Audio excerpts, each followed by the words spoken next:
تو میں جانتا تھا وہ رام بھکت ہیں. تو وہ پولیٹیکل مسئلہ تھا اور وہ اگینسٹ مسلمس نہیں تھا, اصل میں وہ اگینسٹ اوبیسی تھا. اب یہاں پر مسلم قیادت کا ٹوٹل فیلیور. ہم فوراً کھڑے ہو گئے سر سے کفن باندھ کے کہ ہم نہیں بننے دیں گے اور نہیں بننے دیں گے اور نہیں بننے دیں گے. ہمیں کیا کرنا چاہیے تھا؟ ہمیں کرنا یہ چاہیے تھا کہ matter is sub Judas, case عدالت میں چل رہا ہے, ہم عدالت کے پروسیس کا انتظار کرتے ہیں اور باقی اس مسئلے پر کوئی ریئیکشن مسلمانوں کی طرف سے نہیں آئے گا. یہ جو آج بہت مار کھانے کے بعد تھوڑا تھوڑا مسلمانوں کو سمجھ آنی شروع ہوئی ہے, اور آج جو خاموشی ہے یہ اگر پہلے سے میچورٹی کی شکل میں ہوتی, آج جو خاموشی ہے وہ میچورٹی کی وجہ سے ہے یا خوف کی وجہ سے ہے, اس میں مجھے شک ہے. میں جلدی سے داد دینے کو تیار نہیں ہوں کہ آج کا مسلمان جو خاموش ہے وہ پولیٹیکل وزڈم کی وجہ سے ہے, وہ میچورٹی کی وجہ سے ہے, وہ مایوسی اور خوف و ہراس کی وجہ سے. اور جو خاموشی خوف کی وجہ سے ہو وہ فائدہ مند نہیں ہوتی, وہ نقصان دہ ہو سکتی ہے.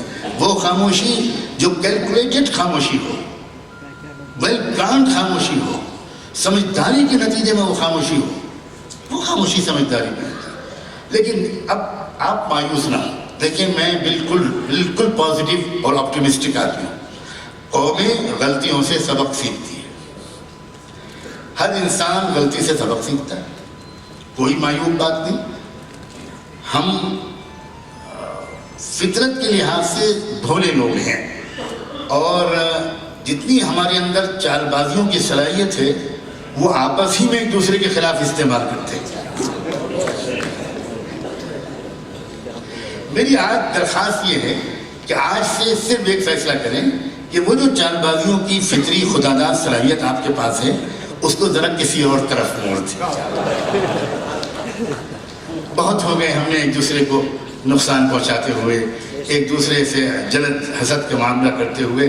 اب حالت ہماری یہ ہے کہ ہم ایک دوسرے سے بہت زیادہ ڈرے رہتے ہیں کہ یہ, اور مسافہ تو بہت اچھی طرح کرتے ہیں اور بہت مسکرا کے استقبال کرتے ہیں, لیکن بہت چوکنا بھی رہتے ہیں کہ ہوشیار رہنا.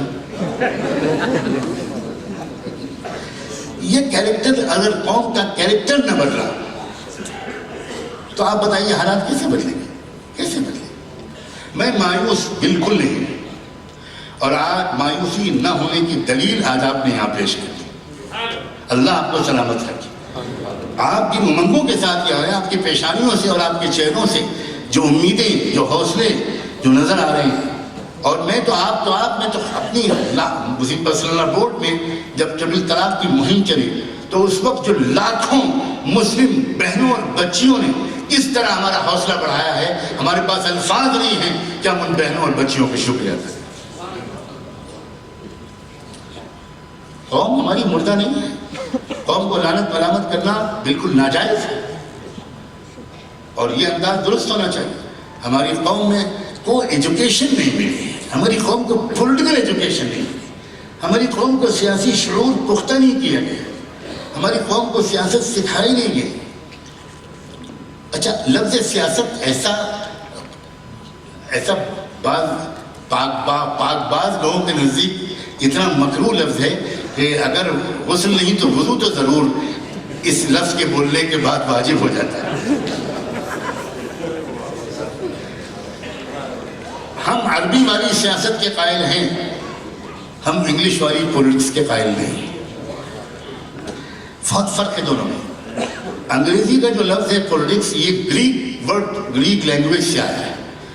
گریک لینگویج میں کہتے ہیں پولیتیک, اور اس کا مطلب یہ ہوتا ہے کہ ہر ممکن طریقے سے بائی ہک اور بائی کروک سطح پر قبضہ کرنا.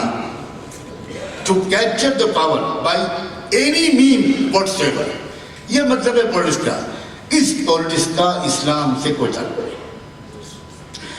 سیاست کسے کہتے ہیں؟ سیاست کہتے ہیں کسی قوم کی ہیومن اور فائنینشیل ریسورسز کو آرگنائز کر کے تعمیری مقاصد کے لیے ہر پہلو سے ترقی اور آل راؤنڈ ڈیولپمنٹ کے لیے استعمال کرنا, اس کو سیاست کہتے ہیں. یہ سیاست مقاصد نبوت میں سے ہے. یہ سیاست عین اسلام ہے، اور ہم اسی لیے چاہتے ہیں کہ ہمارے علماء خاص طور پر وہ سیاسی شعور حاصل کریں.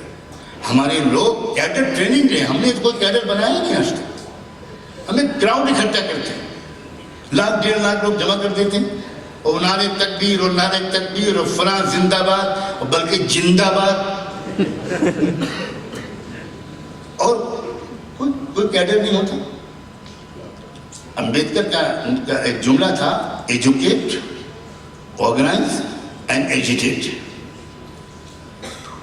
اور یہ میں جانتا ہوں امبیڈکر نے کن سیرت کی کتابوں کا مطالعہ کیا تھا، اور یہ بھی میں جانتا ہوں کہ امبیڈکر نے کھل کر کسی سے کہا بھی کہ عجیب بات ہے، میں تو بہت کچھ محمد صاحب سے سیکھ رہا ہوں، but I am unable to find a single مسلم.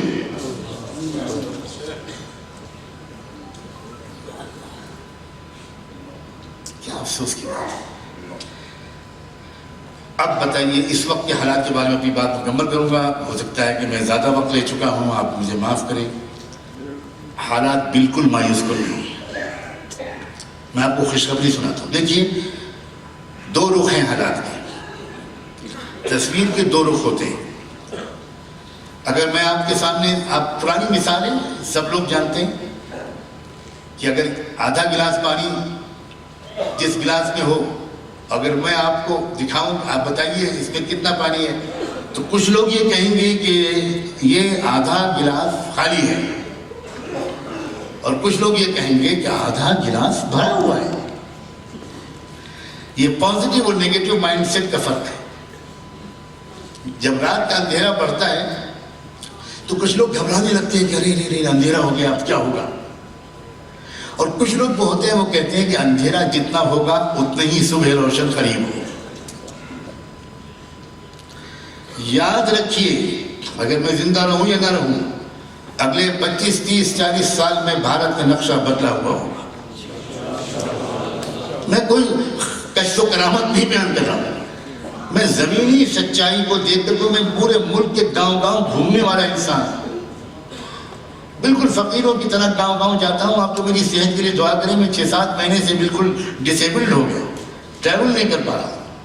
ورنہ میں جھارکھنڈ کے جنگلوں میں گیا، چھتیس گڑھ کے جنگلوں میں گیا، میں آدی واسیوں کے پاس گیا، میں ان لوگوں کے پاس گیا جن کو لوگوں نے پتہ نہیں کیا کیا اناؤنس کر رکھا ہے. کیا حالات ہیں ملک کے. ملک کے مظلوم طبقات کسی ایسی شخصیت کے منتظر ہیں جو ان سب کو تسبیح کے دانوں کی طرح ایک لڑی میں پرو دے. اس کے منتظر. اور اس کو وہ شخص وہی ہو سکتا ہے جس کا دل بہت بڑا دل چاہیے. بہت بڑی تعداد میں اس وقت ملک میں بے چینی ہے. یہ تو مسئلہ ہے، ظاہر ہے کہ پاور اور میڈیا اس کی اپنی طاقت ہوتی ہے، تو اس کے ذریعے سے ملک کی حقیقی تصویر سامنے نہیں آ پاتی. ملک کی حقیقی تصویر کو سمجھنے کے لیے خود جانا پڑے گا. ملک کے طول و عرض میں جا کر دیکھنا پڑے گا. کسان کیا سوچ رہا ہے، مزدور کیا سوچ رہا ہے، یوتھ کیا سوچ رہا ہے.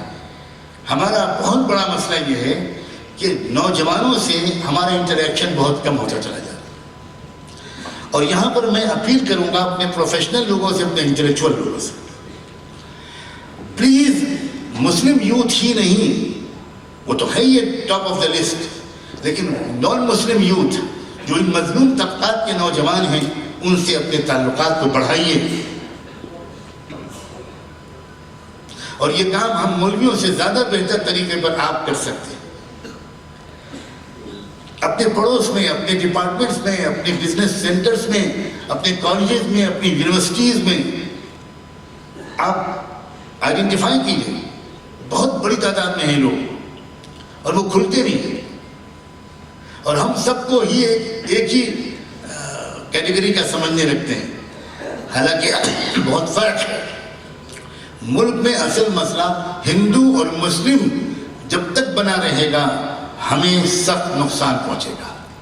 ملک میں ظالم اور مظلوم کی بنیاد پر تحریک کو چلنا چاہیے. مظلوموں کی اکثریت ہے، ظالموں کی اقلیت ہے. یہ الٹی بات ہے. ہم اپنے آپ کو اقلیت میں سمجھتے ہیں. اس کی وجہ سے ایک احساس کمتری پیدا ہو گیا. میں اکثر ایک مثال دیتا ہوں, پھر میں ایک مرتبہ آپ کے چہرے پہ مسکراہٹ دیکھنا چاہتا ہوں کہ ایک میرے جیسے بھولے بھالے مولانا صاحب تھے. وہ ایک دن بکرا منڈی سے بکرا خرید کر لائے. ان کے 4 شاگرد بڑے منچلے اور شوق اور بڑے ذہین تھے, بہت دن سے بریانی اور کباب نہیں کھائے تھے. تو مولانا صاحب کے خریدے ہوئے بکرے پر ان کی نظر پڑی اور ان چاروں نے خاموشی سے ایک پلان کیا. اور جب مولانا صاحب منڈی سے نکلے تو ایک نوجوان نے بہت جھک کر سلام کیا, بہت عاجزی سے اور ادب سے کہا, مولانا صاحب یہ آپ کتا کہاں لے کے جا رہے ہیں؟ تو مولانا صاحب نے ڈانٹا کہ تیرا دماغ خراب ہے, بکرا ہے بکرا, سر سے پیر تک بکرا ہے. لیکن اس نے بڑے ادب سے کہا کہ حضور اب آپ تو استاد ہیں لیکن ہے یہ کتا. تو مولانا صاحب ڈانٹ کے بگا دیا, وہ چلا گیا منہ لٹکا کے. تھوڑی دور پر دوسرا لڑکا ملا, اس نے اور زیادہ ادب سے سلام کیا اور اس نے کہا کہ مولانا صاحب کیا قیامت قریب ہے؟ ان کا کیوں؟ ان کا آپ جیسا پاک آدمی یہ کمبخت کتا, یہ آپ یہ ہو کیا رہا ہے, یہ کتا لے کے ہم جا رہے ہیں. تو مولانا صاحب نے پھر ایک تھپڑ مارا اس کے, کہا کہ دماغ خراب ہے, اندھا ہو گیا, اس کی سینگیں نہیں دکھائی دے رہی, جب کتے کی سینگیں ہوتی. دلیل سے ثابت کرنا چاہا انہوں نے کہ یہ کتا ہے بکرا نہیں, بکرا ہے کتا نہیں. وہ چلا گیا ادب کے ساتھ, استاد سے کیا بحث کریں. پھر تیسرا ملا, اس کے ساتھ بھی ایسے واقعہ پیش آیا اور چوتھے نے کہا حضرت مر جاؤں گا مار ڈالوں گا, آپ کو کتا لے کے نہیں جانے گا. آپ نے مجھ کو قرآن پڑھایا ہے, قرآن کی قسم میں دیکھ ہی نہیں سکتا کہ آپ کتا لے کے جائیں. میں پہنچاؤں گا کتا, اگر کتا ہی پالنا ہے تو آپ کے ساتھ نہیں جائے گا. اب مولانا صاحب کو لگا کہ واقعی ان کی آنکھوں میں کچھ گڑبڑ ہے اور انہوں نے کہا دھک دھک اور بھگا دیا اس کو. اور ان لڑکوں نے بکرا لیا, بسم اللہ اللہ اکبر, اور شاندار دعوت ہوئی. 4 لڑکوں نے ایک بات ایک اچھے خاصے سمجھدار آدمی سے بار بار کہی تو اس آدمی کو یقین آ گیا کہ یہ کتا ہے. پورا ملک کہہ رہا ہے اقلیت اقلیت اقلیت اقلیت اقلیت اقلیت, مائنورٹی مائنورٹی. ہم بھی سمجھ گئے کہ ہم اقلیت میں 100% جھوٹ ہے یہ بات. ہم میجورٹی میں ہیں, ہم مظلوم میجورٹی میں ہیں. اب ذرا کیلکولیٹ کیجئے, بدھسٹ, سکھ, کرسچنز, آدیواسی, لنگایت, ایس سی کے لوگ, ایس ٹی کے لوگ, ٹرائبلز, ذرا ملا کر دیکھیے یہ کتنے پرسنٹ ہوتے ہیں؟ 85%. ہم زبردست میجورٹی میں ہیں. یہ احساس کمتری ذہن سے نکالیے اور کمیونیکیشن بڑھائیے. آئسولیشن بھی مسئلے کا حل نہیں ہے, کنفرنٹیشن بھی مسئلے کا حل نہیں ہے, اونلی کمیونیکیشن. کمیونیکیشن بڑھائیے. We must win the hearts of the people around us. ہم کو لوگوں کے دل جیتنے ہوں گے. اور کیا علماء مصطفیٰ اتنے اخلاق نہیں سیکھ سکے سیرت مصطفیٰ سے کہ وہ دل جیت سکیں؟ کہیں نہ کہیں ہم سے بڑی غلطیاں ہوئی ہیں. بالکل پریکٹیکل اپروچ اپنائیے. ان تحریکوں کو قریب سے دیکھیے جو اس ملک میں چل رہی ہیں, اور شاید میں اسی پر اپنی بات مکمل کروں گا. بہت سی تحریکیں اس ملک میں چل رہی ہیں, میڈیا ان کو کوریج نہیں دیتا. گراؤنڈ لیول پر ملک میں بہت سی تحریکیں غریبوں کی, مزدوروں کی, کسانوں کی, مظلوموں کی, شیڈول کاسٹ لوگوں کی, ٹرائبل لوگوں کی, آدیواسیوں کی چل رہی ہیں, لیکن ہمارا ان کے ساتھ کوئی انٹریکشن نہیں. اور ظاہر ہے کہ سجے سجائے اس طرح کے حالوں میں انٹریکشن اگر ہم محدود رکھیں گے اور شرط لگائیں گے کہ ہم تو اسی طرح کے حال میں ہی آئیں گے, تو ظاہر ہے ہم ان تک پہنچنے کے لیے ہم کو سلمز میں جانا ہوگا, نالوں میں جانا ہوگا, ان بستیوں میں جانا ہوگا, ان کے ساتھ بیٹھ کے کھانا پینا ہوگا, ان کو اپنے کلیجے سے لگانا ہوگا, ان کو کھوئی ہوئی عزت دینی ہوگی, ان کا جھوٹا پانی سنت نبوی کے اتباع کی نیت سے پینا ہوگا, مسجدوں میں ان کو بلانا ہوگا. کمال ہے, عجیب ہمارا انڈرسٹینڈنگ ہے. یہ بیٹھے مولانا شبیر صاحب آج مجھ سے کہنے لگے کہ کل جو آپ کا فیضر ٹاؤن کی مسجد میں بیان ہے تو ہمارے بہت سے نان مسلم لوگوں کو خبر ہو گئی ہے کہ آپ یہاں ہیں، تو ہم لوگ بھی چاہتے ہیں کہ ان کی آپ سے ملاقات ہو، اور تو کیا کریں، اس کو مسجد کے صحن میں رکھیں، باہر رکھیں۔ میں نے کہا یار آپ تو کافی پڑھے لکھے سمجھدار آدمی، میں آپ کو سمجھتا تھا، کیا مطلب یعنی غیر مسلم مسجد میں نہیں آ سکتا؟ یہ کون سے مفتی صاحب کا فتویٰ ہے بھائی؟ کس قدر کی حالت کی بات، کس قدر کی حالت کی بات۔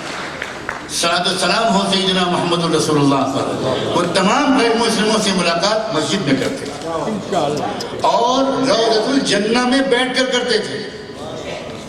آپ عمرے اور حج کے لیے جاتے ہیں، آپ مسجد نبوی بہت دفعہ گئے ہوں گے، اللہ بار بار لے جائے، آپ نے وہاں ایک پلر پر لکھا ہوا دیکھا ہوگا، ہذہ اسطوانۃ الوفود، یعنی یہ وہ پلر ہے، اس جگہ کی نشانی ہے، اس جگہ بیٹھ کر اللہ کے رسول آنے والے ڈیلیگیشن سے ملاقاتیں کرتے تھے، اور آنے والے ڈیلیگیشن 99% غیر مسلموں کے ہوتے تھے۔ یہ کون سا اسلام ہے ہمارے پاس؟ اور حد یہ ہے کہ جب نجران کے کرسچن پریسٹ آئے، ٹاپ کلاس پریسٹ، جن کو آج کل کی اصطلاح میں بشپس اور کارڈینلز کہا جائے گا، اور ہو سکتا ہے وہ پوپ کے نمائندے بن کر آئے ہوں، تو ان کو تو آپ نے، اللہ کے رسول نے اپنا ذاتی مہمان بنا کر مسجد نبوی میں ٹھہرایا۔ 24 گھنٹے وہیں قیام، آپ یہیں رہیں گے۔ کون سا اسلام ہمارے پاس ہے بھائی؟ میں نے کہا کہ آپ مسجد کے اندر بلاؤ، اور نہیں ہوگا تو میں نہیں ملوں گا۔ یہ کیا طریقہ ہے آپ نے؟ کیا یعنی اسلام جس چیز کو مٹانے آیا تھا، آج ہم نے جو لوگوں نے اس کو اسلام بنا دیا۔ اتنا بدنام ہو چکا ہے اسلام۔ سیدنا عمر فاروق کا ایک عجیب و غریب واقعہ ہے کہ جس وقت وہ فاتح بیت المقدس بن کر بیت المقدس کی چابیاں لینے کے لیے عیسائی علماء، پادریوں اور جو پوپ تھے ان کے اصرار پر یہ ہوا کہ نہیں، ہم یہ چابی کمانڈر ان چیف کو نہیں دیں گے، ہم بیت المقدس کی چابی امیر المؤمنین کو دیں گے۔ میسج پہنچا گیا، سیدنا عمر چل پڑے۔ آپ جانتے ہیں کس شان سے چلے تھے کہ ایک ہی اونٹ تھا، کبھی آپ سوار ہوتے تھے، کبھی آپ کا غلام سوار ہوتا تھا۔ جب وہاں پہنچے تو وہاں ایک نشست ہوئی، بڑا شاندار استقبال کیا ان لوگوں نے، اور بیٹھ کر گفتگو ہونے لگی۔ ان کے فوجی کمانڈرز بھی تھے پیچھے بیٹھے ہوئے، سامنے ان کے بڑے ٹاپ کلاس مذہبی رہنما عیسائیوں کے وہ تشریف رکھتے تھے۔ سیدنا عمر ان سے بات کر رہے تھے، اتنے میں شاید عصر کی نماز کے وقت آیا، اور سیدنا عمر ادھر ادھر دیکھنے لگے۔ تو ان میزبانوں نے پوچھا کہ آپ کیا دیکھ رہے ہیں؟ تو انہوں نے کہا کہ ہماری نماز کے وقت آ رہا ہے، اور میں یہ دیکھ رہا ہوں کہ ہمیں نماز کہاں پڑھنی چاہیے۔ تو ان لوگوں نے بڑے خوش اخلاقی کے ساتھ یہ کہا کہ یہ جگہ بالکل پاک صاف ہے، آپ یہیں پڑھ لیجیے، یہ چرچ ہے، چرچ میں بیٹھے ہیں ہم لوگ، چرچ میں آپ پڑھیے۔ حضرت عمر نے معذرت کی،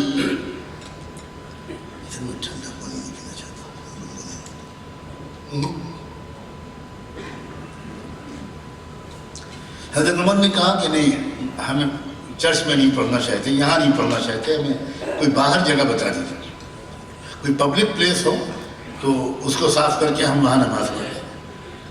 ان لوگوں نے پھر اصرار کیا اور کہا کہ شاید یہ جو آپ کے سامنے اسٹیچو لگا ہوا ہے حضرت عیسیٰ مسیح کا، حضرت مریم کا، آپ اس کی وجہ سے آپ شاید اوائڈ کر رہے ہیں، ہم اس کو پردے سے ڈھکے دیتے ہیں، تب آپ تو پڑھنے میں کوئی اعتراض نہیں ہوگا۔ سلام ہو حضرت عمر پر۔ حضرت عمر نے کہا نہیں بھائی، یہ وجہ نہیں ہے، وجہ یہ ہے کہ اگر میں نے یہاں پر نماز پڑھ لی تو مسلمان کہنے لگیں گے کہ امیر المومنین نے یہاں نماز پڑھی ہے، اس کو مسجد میں کنورٹ ہونا چاہیے، اور اسلامی پہلو سے یہ جائز نہیں ہے، یہ چرچ ہے اور چرچ رہے گا، اس کو کنورٹ کرنے کا حق آپ کو ہے، ہم کو نہیں۔ یہ ہے اسلام۔ تو یہ اپروچ اختیار کر کے اگر ہم اپنے مظلوم بھائیوں سے، غریبوں سے، کسانوں سے، شریف مزاج کے انسانوں سے، سکھوں سے اگر ہم رابطے بڑھائیں، اور وہ چاہ رہے ہیں رابطہ بڑھانا، میں آپ کو بتانا چاہتا ہوں وہ چاہ رہے ہیں رابطہ بڑھانا، اور رابطہ بڑھانے کا یہ مطلب نہیں ہے کہ 100% چیزوں میں ہم ان سے اتفاق کریں، ہم ایک common minimum programme chalk out کر سکتے ہیں۔ اور ہم یہ کہہ سکتے ہیں کہ ان چیزوں میں ہم آپ سے سہمت ہیں، آپ ہم سے سہمت ہیں، ان چیزوں میں ہم اکٹھا کوشش کریں گے، باقی چیزوں میں آپ آزاد ہم آزاد۔ تو ایک بہت ہی سویلائز طریقے پر اس ملک میں ایک کانسٹیٹیوشن کو بچانے کی جدوجہد، ڈیموکریٹک اور سیکولر ویلیوز کو بچانے کی جدوجہد آگے بڑھ سکتی ہے، اور اس سے یہ ملک طاقتور ہوگا۔ اس ملک سے محبت کرنا، اس ملک کی خیر خواہی ہمارا مذہبی فرض ہے، صرف قومی اور مدنی فرض نہیں ہے۔ اس ملک سے تو ہمارا ایک خاص رشتہ ہے، جو میں اکثروں بیشتر غیر مسلم بھائیوں سے بھی کہتا ہوں اور ان کے سامنے مسلمانوں کو ضرور سمجھاتا ہوں کہ ایک خاص مذہبی رشتہ ہے ہمارا اس ملک سے۔ اللہ تعالیٰ نے پہلے انسان اور پہلے پیغمبر آدم علیہ السلام کو جب اس زمین پر اتارنے کا فیصلہ کیا تو اللہ تعالیٰ نے پہلے انسان اور پہلے پیغمبر کو سرزمین ہند میں بھیجنا پسند فرمایا۔ فرسٹ چوائس تھی اللہ کی، اللہ نے یہاں بھیجا تھا۔ اور جو علماء ہیں وہ نوٹ کریں کہ تفسیر ابن کثیر بہت عظیم مفسر جن پر پوری امت کے تمام مسالک متفق ہیں، وہ ابن کثیر رحمۃ اللہ علیہ نے اپنی تفسیر میں سورہ بقرہ کی ان آیات کی تفسیر میں جہاں قرآن میں اس ترتیب میں سب سے پہلے آدم و حوا کے زمین پر اترنے کا ذکر آیا ہے، اس تفسیر، ان آیات کی تفسیر میں ابن کثیر رحمۃ اللہ علیہ نے اپنی بے شمار سندوں سے حدیثیں نقل کر کے یہ ثابت کیا ہے کہ اس میں کوئی شک نہیں ہے کہ آدم علیہ السلام سرزمین ہند میں اترے تھے۔ تو ہمارا جو ایک رشتہ اس ملک سے یہ ہے، اور اس کی وجہ سے میں نے ایک مرتبہ روٹری کلب کے ایک پروگرام میں یہ کہا جہاں ہزاروں کی تعداد میں برہمنس اور تھنکرز اور مذہبی لوگ اور انٹلیکچوئلز جمع تھے نان مسلم، میں نے ان سے کہا کہ آپ جو یہ کہتے ہیں کہ اسلام ایک ودیشی دھرم ہے، اب بہت سے لوگوں کو یہی رکاوٹ ہے کہ بھئی اسلام ایک ودیشی سنسکرتی کا نام ہے، وہ عرب میں آیا تھا، اور ہم بھارت کے لوگ وہ ہم ودیشی سنسکرتی کی عزت کر سکتے ہیں، اس کو سویکار نہیں کر سکتے، اس کو اپنا نہیں سکتے۔ تو اول تو پہلی یہ بات ہی غلط ہے کہ کسی مذہب کو کسی خاص ملک تک محدود کیا جائے۔ یہ تو ایسے ہی ہو گیا کہ جیسے کوئی کہے کہ سورج جو ہے وہ چائنا کا ہے اور چاند جو ہے یہ عرب کا ہے۔ یہ تو یونیورسل گفٹ آف آلمائٹی اللہ ہے، یہ ایک اپہار ہے، خدا کے تحفے ہیں پوری انسانیت کے نام، یہ پوری دنیا کے لیے ہے۔ ویسے ہی دھرم بھی خدا کا اتارا ہوا ساری دنیا کے لیے، لیکن پھر بھی اگر آپ کو اصرار ہے کہ اسلام ودیشی دھرم ہے تو میں ایک بات آپ سے کہنا چاہتا ہوں، کوئی وطن، کوئی دیش کسی کا وہ ہوتا ہے جہاں اس کی زندگی کے آخری دن گزرتے ہیں، یا وہ ہوتا ہے جہاں وہ جنم لیتا ہے۔ تو انہوں نے کہا کہ وہ تو جنم بھومی تو ہوگی، تو میں نے کہا کہ اسلام کی جنم بھومی بھارت ہے۔ اسلام کی شروعات بھارت سے ہوئی ہے، اسلام کی تکمیل عرب میں ہوئی ہے۔ اسلام کی شروعات عرب میں ہرگز نہیں ہوئی ہے، اسلام کی تکمیل عرب میں ہوئی ہے۔ سناٹے میں آ گئے لوگ، حیرت میں پڑ گئے۔ میں نے کہا آپ کو اس پر غور کرنا چاہیے، اور مسلمانوں کو بھی خاص طور پر اس بات کا دھیان رکھنا چاہیے کہ ان کا کیا رشتہ ہے اس ملک سے۔ اور یہ بھی ایک بہت بڑی وجہ تھی کہ آپشن کے باوجود ہمارے بہت سے علماء نے اسی ملک میں رہنے کا فیصلہ کیا۔ اب میں اپنی بات کے بالکل آخری چند جملے عرض کرتا ہوں، خدا کرے کہ یہ پریکٹیکل شیپ ہے، مجھے آپ سے یہ امید ہے، یہ خالی وقتی تقریر ہو کر نہ رہ جائے۔ مظلوم طبقات ہر جگہ موجود ہیں، اور ہمیں مظلوم طبقات کو کسی کے خلاف اکسانا نہیں ہے، ہم کو ایک بہت ہی مشترکہ جدوجہد انصاف کے نظام کو قائم کرنے کی کوشش کرنی ہے، اور یہ کام ہمارا اسٹیپ بائی اسٹیپ ہوگا۔ ظاہر ہے کہ نصب العین ہمارا کچھ بھی ہو، لیکن اگر ہم نے امیڈیٹ تقاضے کو نظر انداز کیا تو وہ ایک رومانٹک اپروچ ہوگی، وہ پریکٹیکل اپروچ نہیں ہوگی۔ اس وقت کی پریکٹیکل اپروچ یا پریکٹیکل تقاضا یہ ہے کہ ہم اس ملک میں ان طاقتوں کو دوبارہ واپس آنے سے روکنے کی ایمانداری سے کوشش کریں جو اس ملک کی جو خصوصیات ہیں اس کو نہیں سمجھ پاتے، جو اس ملک کے دستور کو بدل دینا چاہتے ہیں، جو اس ملک کی جمہوری نظام کو ختم کر دینا چاہتے ہیں۔ ہم ان کے دشمن ذاتی طور پر بالکل نہیں ہیں، ان میں ایک سے ایک باصلاحیت لوگ ہیں. ہماری خواہش ہے کہ ان کی صلاحیتیں ایک تعمیری رخ پر استعمال ہوں تو ملک کو ترقی ہوگی. لیکن یہ ہم ایمانداری سے جانتے ہیں کہ ہمارا ملک سعودی عربیہ نہیں ہے، اور ہمارا ملک اسرائیل نہیں ہے، اور ہمارا ملک تو نیپال بھی نہیں ہے. اب تو نیپال بھی سیکولر اسٹیٹ بن گیا. اس ملک کو ایک مخصوص رنگ میں رنگنے کی کوئی کوشش کامیاب نہیں ہوگی، دیرپا نہیں ہوگی. ملک کا ضمیر اس کو ریجیکٹ کرے گا. یہ پورا یقین ہے. عارضی طور پر، وقتی طور پر کوئی لوگ طاقت میں آ جائیں، یہ ہو سکتا ہے، اور ہو سکتا ہے کہ وہ طاقت میں آئے بھی اس لیے ہوں کہ اس کے بغیر ہم خواب غفلت سے بیدار ہونے کو تیار نہیں تھے.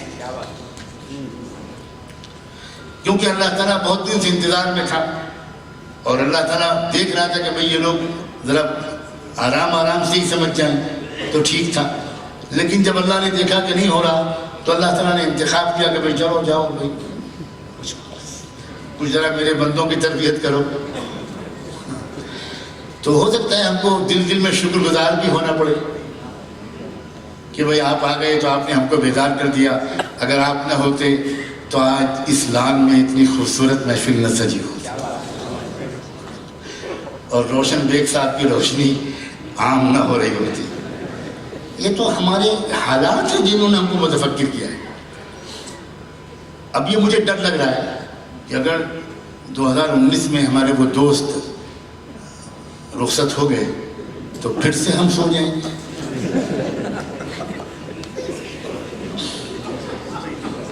اگر آپ اس کا یقین دلائیں کہ آپ نہیں سوئیں گے تب تو ہم لوگ سب مل کے دعا کریں کہ بھئی وہ تھک گئے ہیں، اب ذرا موقع دیں دوسروں کو. بہت دنیا میں گھومے ہیں، آدمی باہر جا کے تھک جاتا ہے، جیٹ لیگ ہو جاتا ہے، تو تھوڑا آرام کی بھی تو کرنے کی ضرورت ہے. یہ بیوی بھی ساتھ میں نہیں ہے.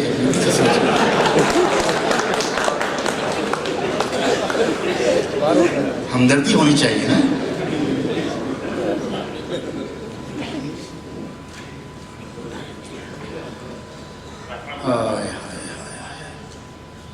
کوئی پریکٹیکل نظام بنائیے، اور آپ میں صلاحیت ہے، اور آپ کو نہ جانے کتنے لوگ آلریڈی کر رہے ہوں گے، کتنے لوگ ہوں گے، کتنے این جی اوز ہیں. آپ نے ووٹر لسٹ کے سلسلے کا جو کام کیا وہ پورے ملک کے لیے رہنما بن گیا.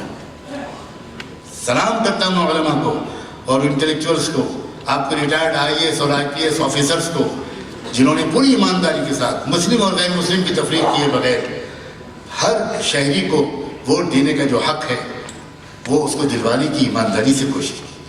آپ نے ایک ایگزامپل سیٹ کیا پورے ملک کے لیے. آپ کو خود پتہ نہیں ہے کہ کرناٹکا میں جو کام الیکشن سے پہلے ہوا مسجد کے ذریعے سے، اور علماء اور ہمارے سیاستداں اور سوشل ایکٹیوسٹ اور پولیٹیکل ایکٹیوسٹ اور مختلف انٹلیکچوئلس اور پروفیشنلز کے باہمی تعاون سے جتنا اچھا خوبصورت کام آپ نے کیا وہ پورے ملک کے لیے نظیر ہے. پھر مسلکی جماعتی اختلافات سے بہت بلند ہو کر جس طرح ملی وحدت کا جو جذبہ میں آپ کے اندر دیکھ رہا ہوں، اللہ اسے نظر بد سے بچائے، اللہ اسے نظر بد سے بچائے. یہ ہے وہ چیز جس کی پورے ملک کو ضرورت ہے. اور بہت دن سے میں ایک بات ساؤتھ انڈیا والوں سے کہنا چاہتا ہوں. آج مجھے موقع ملا ہے اس مجمع کو میں اس کا اہل پاتا ہوں کہ میں کہوں. آپ لوگوں میں بہت سی خوبیاں ہیں، اس میں ایک خوبیاں انکسار اور تواضع کی بھی ہے، لیکن وہ انکسار اگر حد سے آگے بڑھ جائے تو ذرا مناسب نہیں ہوتی. اگر کسی پر زکوٰۃ فرض ہو اور اسلامی حکومت کا زکوٰۃ وصول کرنے والا نمائندہ اس کے پاس پہنچے اور وہ تواضع میں کہنے لگے میں تو غریب، فقیر، عاجز، بہت معمولی بندہ ہوں، میں کہاں زکوٰۃ دے سکتا ہوں، تو یہ تواضع صحیح ہے؟ اس کی پٹائی ہوگی اگر اس نے شرافت سے زکوٰۃ نہ دی. اس سے کہا جائے گا کہ یہ موقع نہیں ہے عاجزی انکسار دکھانے کا. اسی طرح میں آپ سے کہتا ہوں، آثار یہ نظر آ رہے ہیں کہ انڈیا کے مسلمانوں کی قیادت اب جنوب کے مسلمان کریں گے. میں پیشن گوئی کرنے والا کوئی انسان نہیں ہوں، لیکن جو ٹیلنٹ، جو پازیٹیو سوچ، جو پریکٹیکل اور پریگمیٹک اپروچ، جو کھلا دل، جو تعاون باہمی کا جذبہ، یہ جو آپ پہ نظر آ رہا ہے، اللہ نظر بد سے بچائے، اس کا مطلب ہے کہ اب آپ انشاءاللہ پوزیشن آف لیڈرشپ میں آئیں گے اور پورے ملک کے سامنے آپ ایک نمونہ بنیں گے، علماء بھی، انٹلیکچوئلز بھی، پروفیشنلز بھی، مرد بھی اور خواتین بھی۔ بس میں اسی پر اپنی بات کو مکمل کرتا ہوں۔ میرے پاس الفاظ نہیں ہیں کہ میں آپ کا شکریہ ادا کروں کہ آپ نے بہت ہی معمولی سے طالب علم کو ایک موقع دیا کہ وہ اپنے مطالعے کا کچھ حاصل پیش کرے، اور خاص طور پر مولانا تنویر ہاشمی صاحب کا اور عزیز مولانا شبیر صاحب کا اور جناب روشن بیگ صاحب کا، کہ جنہوں نے اتنی خوبصورت محفل سجائی، بامقصد محفل سجائی، جس کے ایک ایک شخص کے اندر سے نہایت سنجیدگی نظر آ رہی ہے۔ اللہ تعالیٰ نظر بد سے بچائے، آپ سب کو بہترین جزا عطا فرمائے۔ ایک بار پھر دہراتا ہوں، پلیز اپنی خواتین کو، اپنی بچیوں کو حیا اور حجاب کی حفاظت کے ساتھ ملک اور ملت کی خدمت کے کاموں میں شریک کیجئے۔ ان میں بہت ٹیلنٹ ہے، انشاءاللہ بہت بڑا کام آپ کا بڑھ جائے گا۔ جزاکم اللہ تعالی۔